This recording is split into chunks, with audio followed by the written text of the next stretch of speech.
JTB 특집 방송 총선 현장을 가다. 오늘도 여러분께서 많이 보고 싶어 하시는 우리 더불어민주연합의 두 후보님들 모시고 말씀 나눠보겠습니다. 선거가 이틀 앞으로 다가왔습니다. 사전투표가 금요일이기 때문에 재외국민들께서는 이미 지금 투표를 했다고 또 역대급 투표율을 올렸다고 말씀해 주셔서 우리 위성락 후보님은 대사님이시고 외교부 관료를 또 역임하셨고 그 남다르실 것 같아요. 인사 말씀과 함께. 우리 외교를 보면 한반도 주변에 굉장히 위태롭지 않습니까? 뭐 여러 가지 주변 정세가 한중 관계 최악이고 한라 관계 최악이고 남북 관계 최악이고 북핵 위협도 최고조고 이렇게 되면 이제 경제도 어렵고 민생 위태롭고 그렇죠.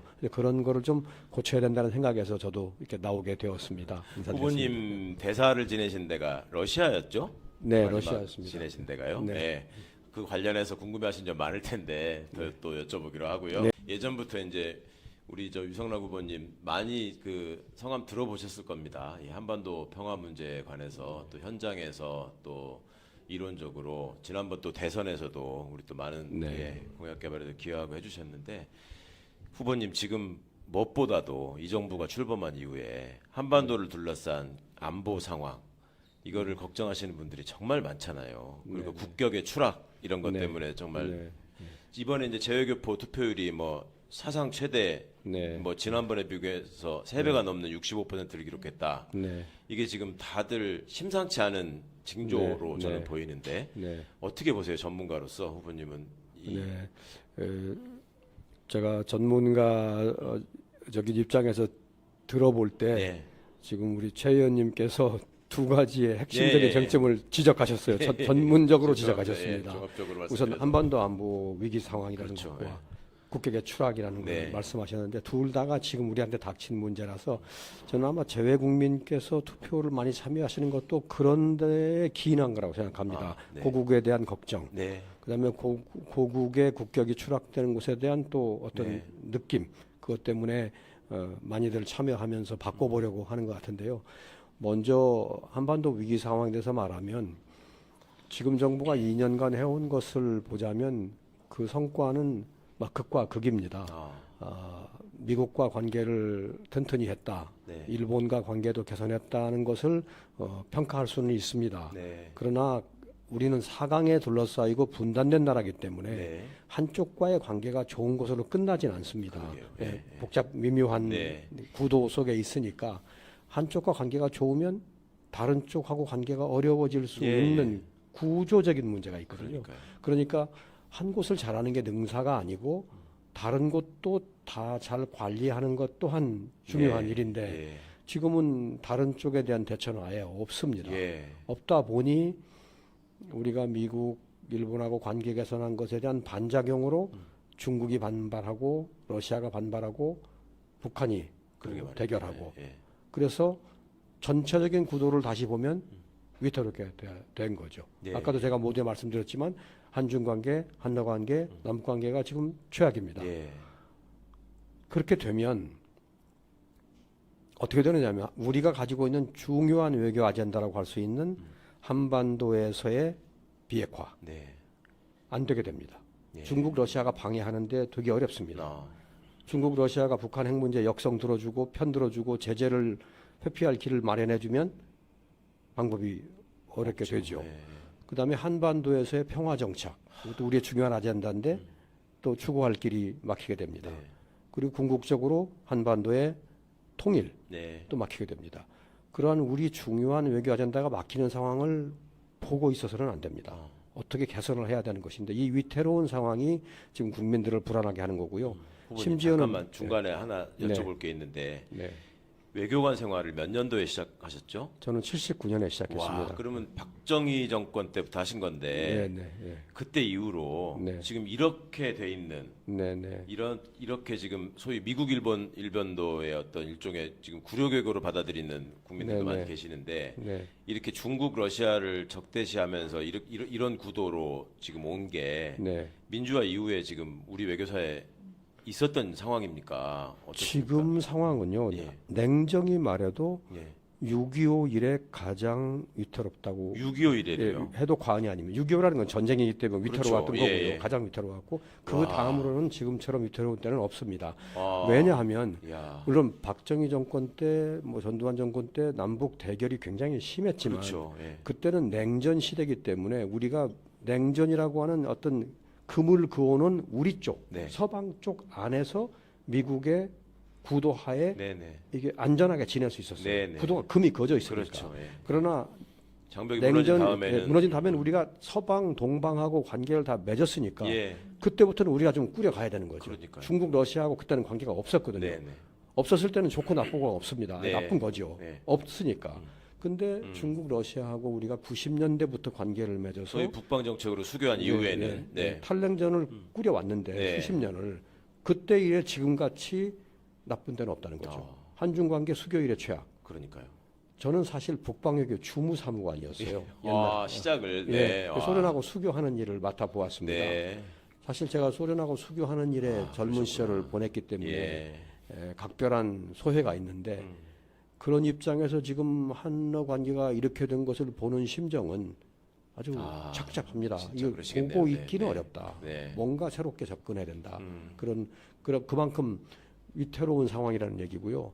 국격의 추락이라는 거는 그런 외교를 하고 방치하고 결국 우리가 이 한반도 문제에서 고립되고 소외되고 하는 상황을 그냥 내버려 둔다는 건 우리 외교 수준을 보여주는 거고요. 네.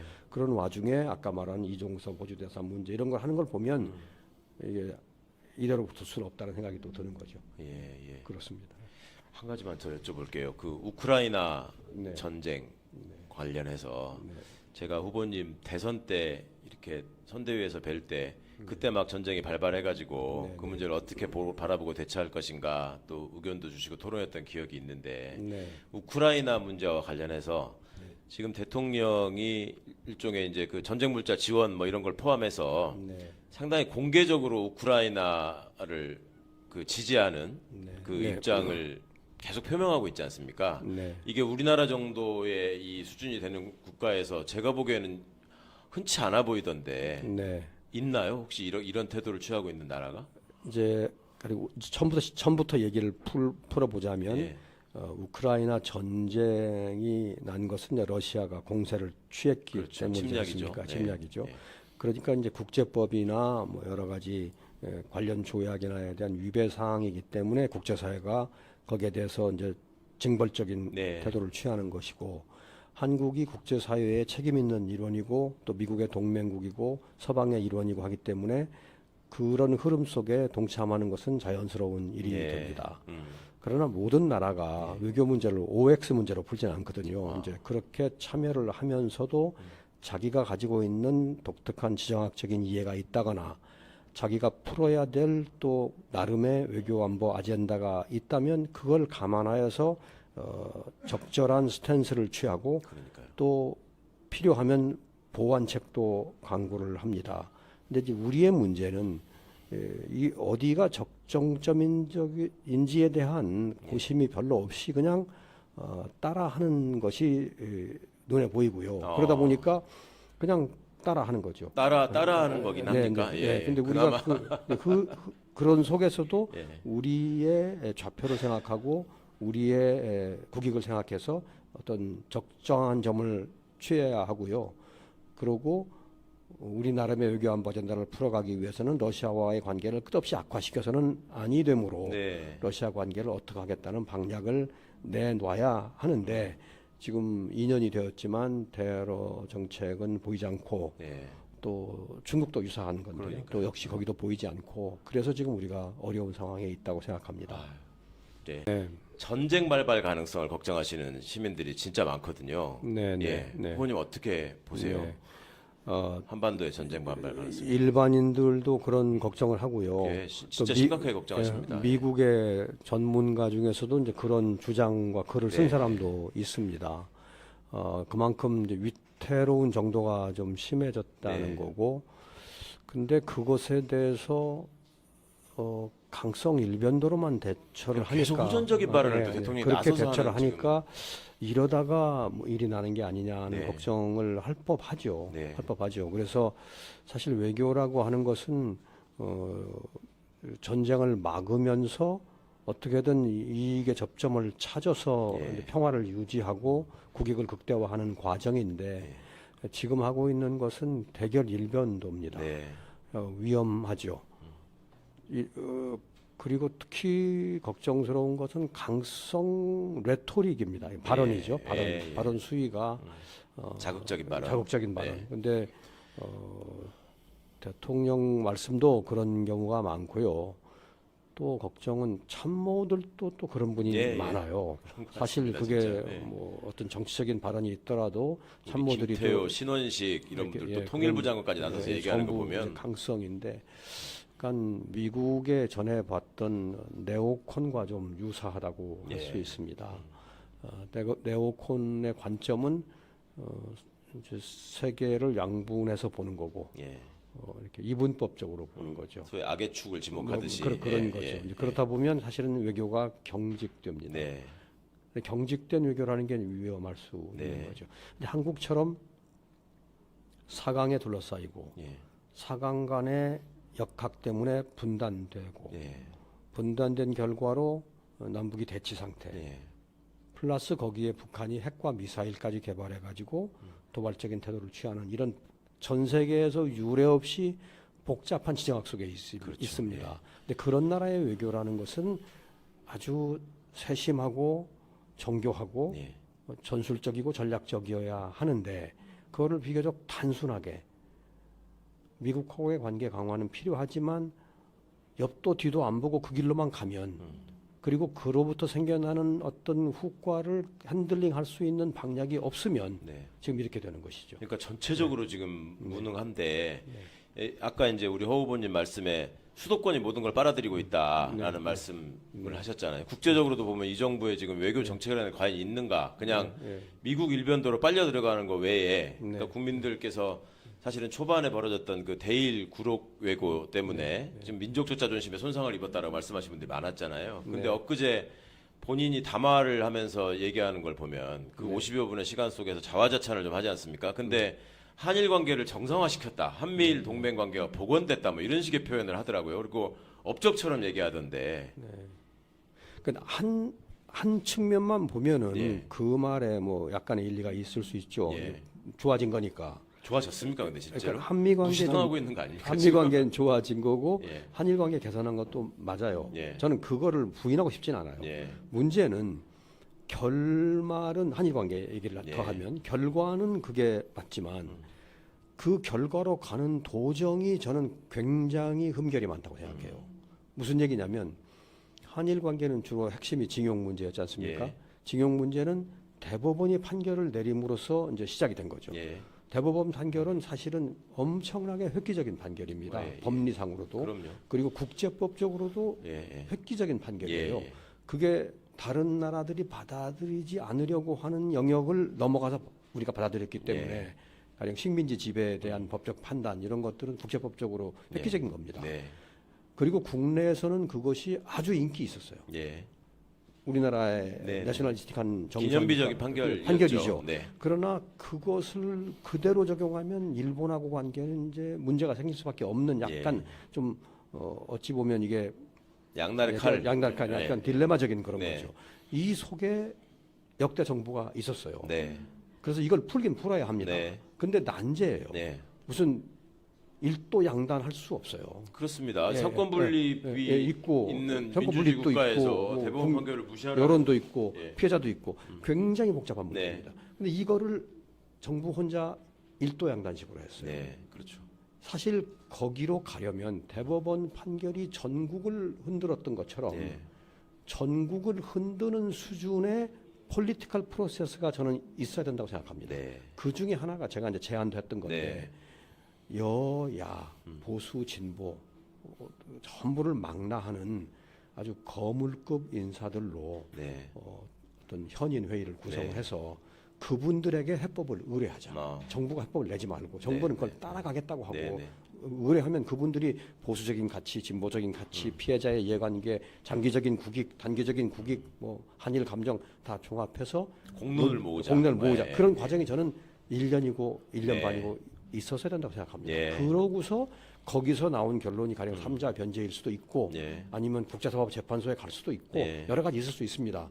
그런데 그거 없이 뚝딱 해가지고 왔어요. 국민들은 다 받아들이지 않습니다. 네, 피해자들은 그럼요. 물론이고요. 예, 예. 근데 그 속에서 한일 관계를 했고 개선됐다 해서 결과만 가지고 잘 되었다고 하는 것은 어떤 현상의 한 단면만 얘기하는 것이지 네. 전체 픽처를 갖고 보면은 흠결투성이고 결론만 괜찮은 겁니다.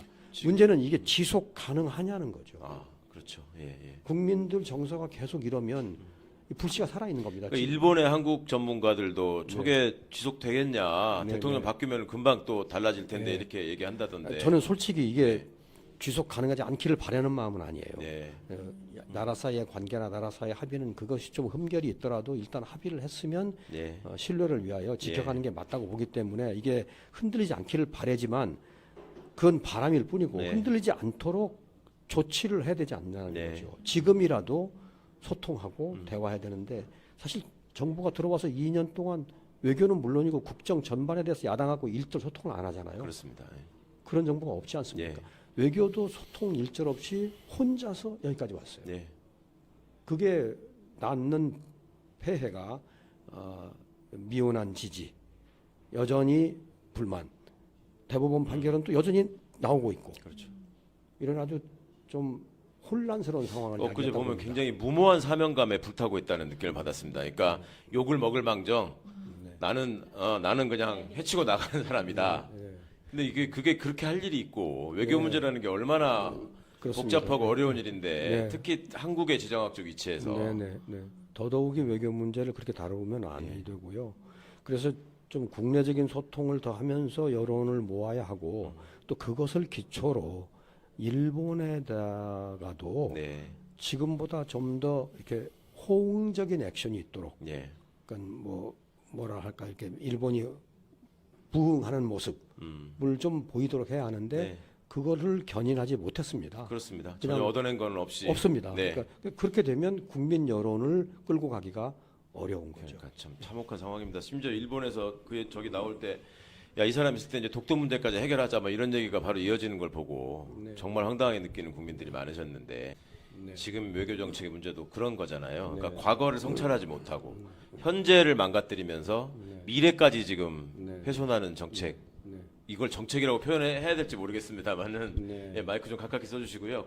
지금 제가 보기에 일은 대통령이 나서서 뭐 바이든 날리면 어쩌고 하면서 이게 다 저질러 놓고 수습은 지금 외교부가 다 떠안아야 되는. 그게 이제 외교부 장관 그 해임 건의안까지 통과가 됐었잖아요. 그게 사실 외교부 장관 해임할 일은 아닌데 저지른 사람은 따로 있는데 본인이 지금 저렇게 뻗대니까 외교부 장관한테 책임을 물을 수밖에 없었던 상황이긴 한데 후배 외교관들이 선배님들을 뵈면 하소연을 하지는 않나요? 저는 개인적으로 좀 들었거든요. 정말 너무 힘들다.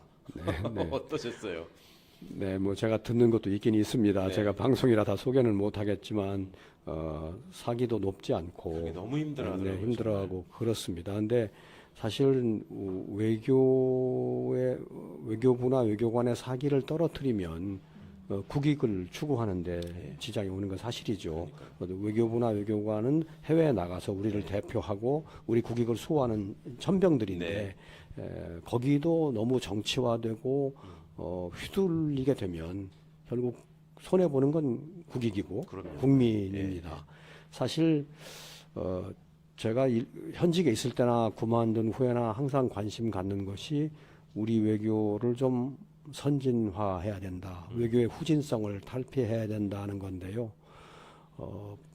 일반인들은 잘 모르시지만 한국의 외교는 한국의 국위에 미치지 못합니다. 많이 미치지 못해요.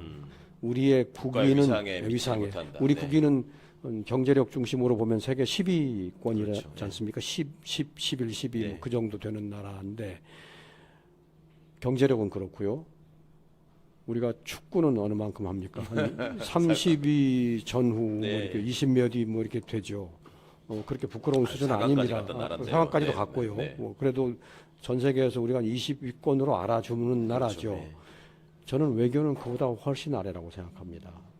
훨씬 아래인데 유럽에도 가보니까 빌딩에 새 들어있는 우리 대사관이 있더라고요. 네네. 제가 깜짝 놀랐었는데 훨씬 아직도, 아래라서 이런 격차 네. 그러니까 우리의 국제적인 위상과 우리의 외교는 소프트웨어고 네. 우리 위상이 하드웨어라면 우리 소프트웨어인데 소프트웨어가 많이 떨어져요. 네. 그래서 이거를 빨리 줄여야 되는데 네. 지금 우리가 보는 모습은 줄이기는커녕 더 후진화하는 거죠. 그러다 보면 이제 외교부 직원 사기도 낮고 그렇죠. 근데 결국은 국민에게 피해가 돌아가니까 빨리 고쳐야 되고요. 그런 고치려는 분위기가 떠올라야 합니다. 네. 아직은 이게 사회적 담론이 안 돼 있는데 우리 사회에 언론 개혁, 검찰 개혁은 어느 만큼은 담론이 돼 있어요. 물론 네. 미완이고 앞으로 해야 네. 될 일이 많지만 사실은 외교 개혁도 그 정도의 담론이 되어야 마땅한 일인데 이제 이거 미래의 과제입니다. 외교 교육을 말씀해 주셔서 사실은 저는 개인적으로 좀 반가운 것이 부모님 제가 공직기관 비서관 근무를 해봤지 않습니까? 네, 네. 그때 이제 각 부처별 진단을 한단 말입니다. 그리고 네. 인사 검증을 해보면 네. 부처별 특징이 나옵니다. 이 부처는 어떤 분야에서 문제가 많이 생기는구나. 네. 제가 볼 때는 외교부가 정말 심각한 수준이었습니다. 아, 네, 네. 검찰은 검찰 나름대로의 그 문제를 심각하게 안고 있는 조직이지만 네. 외교부도 못지 않습니다. 나름의 순혈주의가 있고 네. 그 다음에 그 외부에서 안을 잘 알 수가 없고 네. 그러니까 비슷합니다. 검찰하고 구조가 그리고 또 예전부터 그 북미국으로 대표되는 그 저기 뭐랄까 그 핵심 라인이라는 분들이 있죠. 검찰에 특수부가 있었다면 외교부는 북미국이라고 표현할 수 있다라고 말씀하시는 분들이 있었습니다. 그리고 최근에도 보면은 공관장 갑질 문제, 네. 그 다음에 뭐 저기 성비위 문제, 네. 그 다음에 또 금전 문제 네. 이게 끊이질 않습니다. 네, 네. 그러니까 이런 폐쇄적인 어떤 조직 문화에서 오는 외교부의 현실은 우리가 앞으로 이제 집권을 하고 또 정책을 만들어가야 하니까 네. 누구보다도 실질적인 고민이 좀 네. 있으실 텐데 있습니다. 어떻게 보십니까? 예. 제 자신도 북미국 지금 비판을 받는 북미국 네, 네, 네. 라인의 멤버고요. 그러셨죠. 예, 예. 그러나 저는 그 안에 멤버지만 어떤 자성적인 관점을 가지고 있습니다. 네. 우리의 문제는 우리가 인정할 네. 건 인정하고 고쳐야 한다고 생각하는데 고치면서 동시에 외교부에 권한도 주고 책임도 주어서 잘잘못을 따져야 됩니다. 네. 근데 지금은 특히 민주화된 이후에 권한과 책임이 줄어들었어요. 네. 정치권에 많이 휘둘리고 이번에 가령 이종섭 호주 대사건을 외교부가 주도했다고 보지 않아요. 글쎄 말입니다. 어디서 예, 진짜 시킨 이거, 거죠. 예. 시켜서 그러니까 그런 분위기를 좀 얼마나 참담하겠어요, 바꿔줘야 외교부 된다 사람들은. 이거죠. 예. 책임과 권한을 주고 그리고서 개혁을 추진하고 네. 잘못을 묻고 네. 그래서 바꿔가야 되고 목표는 선진화입니다. 네. 국립인복을 제대로 달성하기 위한 외교 인프라를 구축해야 된다. 네. 또 외교 소프트웨어를 만들어야 된다.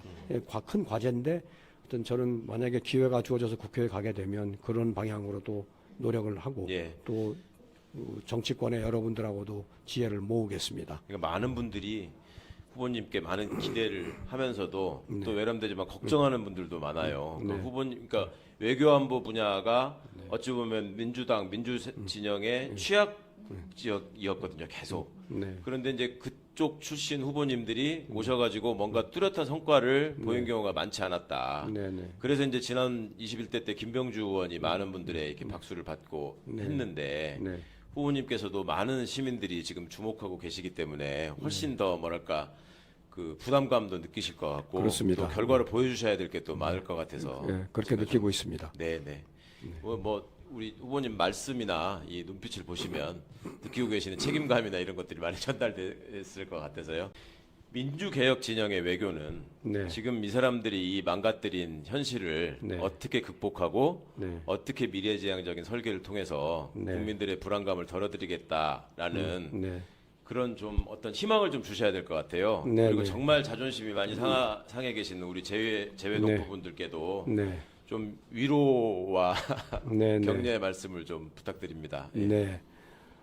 우선 당면한 시급 과제는 위태로워진 한반도의 상황을 예. 안정시켜야 예, 됩니다. 그러니까 한쪽에만 몰입해서는 아니 되고 예. 다른 지금 우리가 부족하고 문제가 생겨나는 부분을 잘 다스릴 수 있어야 합니다. 예. 그래서 그러려면 먼저 지금까지는 미국과 관계를 강화하고 그걸 가지고 강화된 입지에서 나머지를 다루면 된다라는 다소 태평한 생각을 갖고 있는 것 같고요. 또 미국 정책 따로 중국 따로 러시아 따로 이렇게 접근하고 있는 것인데 한국의 지정학적인 여건상 또 첨예한 미중 대립, 미러 대립이라고 하는 국제 환경상 미국 따로 중국 따로 러시아 따로 정책은 통하지 않습니다. 우리가 미국하고 어떤 액션을 취하면 그건 즉각 중국의 반작용을 불러일으키고 러시아의 반작용을 불러일으킵니다. 대미 정책을 뒤집으면 대중 정책이고 대중 정책을 뒤집으면 대미 정책이에요. 그래서 제가 대안으로 생각하는 것은 한국은 미국, 중국, 러시아, 일본에 대한 통합되고 조율된 정책 패키지가 있어야 된다. 그 안에는 한국형 외교 좌표가 있어서 그 좌표는 미국에 대해서는 어느 정도의 공조를 하고 중국과 러시아의 외교 공간은 어느 만큼인지가 들어있는 그걸 가지고 총체적으로 다뤄야지 미국 따로 다 관계 개선한 다음에 또 이쪽으로 살핀다고 하는 것은 이미 늦고 이미 분위기가 악화되기 때문에 핸들링하기 어렵다는 거죠. 그런 생각을 우선 하고요. 이렇게 망가졌지만 하여튼 이게 바로 잡을 여지는 있는 거죠. 정말 희망을 갖고 싶어서 그런 말이 있습니다. 이제 뭐 영어에도 있고 러시아 사람도 똑같은 속담이 있는데 하여튼 안 하는 것보다는 늦는 게 낫다. 그러니까 늦게라도 하는 게 낫다. 아니 저는 사실 남북 문제는 걱정 안 해요. 우리 디올백 받으신 여사님께서 남북 문제 해결에 앞장서겠다고 하셨으니까. 네, 아니 뭐 걱정이죠. 걱정이죠. 네네. 그리고 이제 재외동포 분들도 고국 걱정 많이 하실 거고요. 또 밖에서 보면은 우리 외교의 이런 측면이 더 잘 보이거든요. 그래서 바꿔 나가겠고요. 국격 추락도 좀 막아보겠고요. 민주당에 힘을 실어 주시면은 한국이 더 이상 이런 외교 후진이 아닌 모습을 보이겠습니다. 그리고 지금 이렇게 어려운 처지에서도 관심을 가지고 이렇게 투표장에 많이 나와주시고 성원하시는 데 대해서 감사하고 또 책무를 느낍니다. 이런 관심에 부응해야 된다. 그래서 해외에 비치는 한국의 모습, 한국 외교의 좀 새로운 모습을 보여줄 수 있도록 미력이나마 힘을 보태야 된다고 생각합니다. 지금 많은 분들이 잘 모르실 텐데 재외동포청이 이번 정부 들어서 지금 출범을 하지 않았습니까? 네, 그렇습니다. 그러니까 동포분들께서 재외동포청을 만들지나 말든가 만들어 놓고 이렇게 더 망신을 주면 어떡하냐 이런 한탄을 하시더라고요, 진짜. 그래서 이 방송 보시는 분들 제가 외국에 계시는 우리 동포분들 뵙고 교포라고 표현했다가 절대 교포라는 말 쓰지 마라. 동포가 맞다라고 강조를 해주시더라고요. 꼭 기억해 주셨으면 좋겠고 허 후보님 마지막으로 이제 마무리 인사 말씀 그리고 4월 5일 투표를 앞두신 유권자분들께 당부의 말씀 짧게 좀 부탁드리겠습니다. 네, 더불어민주연합은 이번에 정말 거의 최초로 준연동형으로서의 그 갖춰야 될 조건들을 충분히 갖춘 첫 번째 시도라고 생각을 합니다. 그래서 여러분들께서 다양함 그리고 민생 그리고 내 삶을 바꿀 수 있는 구체적인 방법들을 갖고 있는 저희 후보들을 기억해 주시고 꼭 선택해 주시기 바랍니다. 기호 3번입니다. 더불어민주연합. 유 후보님 마지막 당부의 말씀 부탁드립니다. 네. 저는 더불어민주당의 추천으로 더불어민주연합에 온 비례 후보입니다. 더불어민주연합이 이번에 큰 지지를 받아서 많은 분이 원내에 들어가고 우리 허 후보님도 꼭 같이 들어갔으면 좋겠어요. 그런데 지금의 시대 정신은 제 생각에는 정부를 심판하는 겁니다. 그게 큰 시대 정신이고 그런 시대 정신을 받아서 저희 당도 나왔고 또 유사한 시대 정신을 표방하는 다른 당도 있어요.